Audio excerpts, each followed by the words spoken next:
J'ai du mal à croire que nous pouvons changer beaucoup de choses. Mais par contre, le peu que nous pouvons changer, il faut le faire. Si Nicolas a obtenu quelques avancées écologiques, c'est bien. Euh, donc voilà, je ne pense pas qu'on puisse aujourd'hui changer l'ensemble du système du jour au lendemain. C'est une question de progression et d'élévation des consciences, c'est-à-dire des consciences qui s'éclairent de plus en plus et qui vont à l'essentiel. Comment se fait-il que nous fassions autant souffrir sur une planète qui ne demande qu'à nous réjouir? Nous nous faisons souffrir, nous donnons de l'importance beaucoup plus à la violence qu'à autre chose, etc. Donc il faut bien reconnaître que nous sommes une très grande catastrophe écologique. Il n'y a qu'à regarder, il n'y a qu'à examiner les décharges publiques pour se rendre compte qu'on est dans l'outrance absolue et finalement pas heureux.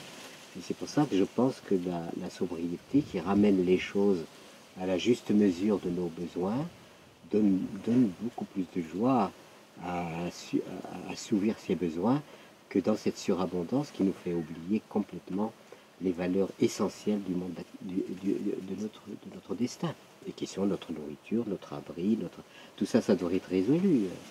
Et il n'y a même plus la saveur, cette saveur extraordinaire qu'on avait avant, d'apprécier les choses, de les goûter, où la nourriture devient un acte jouissif quelque part. Hein. C'est un acte. Il n'y a plus ça parce que la surabondance banalise tellement tout que finalement, tout ce que nous avons perd la valeur. Malheureusement, le fait religieux, historiquement, il a été la source d'énormes conflits. Disons, ça a divisé quand même l'humanité entre le musulman, le catholique, l'hébraïque, plus toutes les sectes qu'on a pu monter, plus toutes les... Donc ça a été, les religions ont été l'occasion d'énormes divisions et d'énormes violences. Je crois profondément que l'amour que l'être humain est capable d'amour et que cet amour est une énergie absolument exceptionnelle.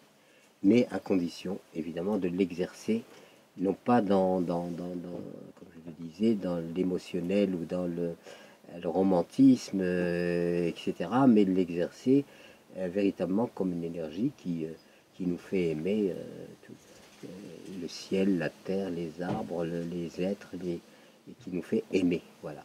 Cette exigence d'un sens à la vie, moi je le vois éclore d'une façon extraordinaire et génératrice de beaucoup d'espoir, où l'idée de je veux que ma vie ait un sens. Je ne veux pas que ma vie simplement soit j'ai un bon salaire en attendant la retraite. Souvent je suis fatigué, je me dis mais j'en peux plus, enfin, etc. Il faudrait que j'arrête, etc. Et ben je ne peux pas. Je ne peux pas parce que je vois que je suis boosté par cet espoir que je suscite. On a écrit avec Olivier Lemaire, il m'a fait l'honneur de m'interroger, une longue interview qu'il a intitulée, qui moi me paraissait être casser le moral à des tas de gens. Et quand j'ai vu le titre qu'il a donné spontanément, c'est Pierre Rabhi se meurt d'espoir.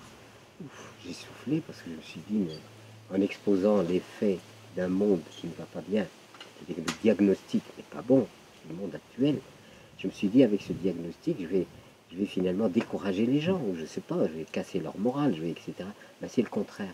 Ça a provoqué une réaction de survie, et là j'en suis très très satisfait.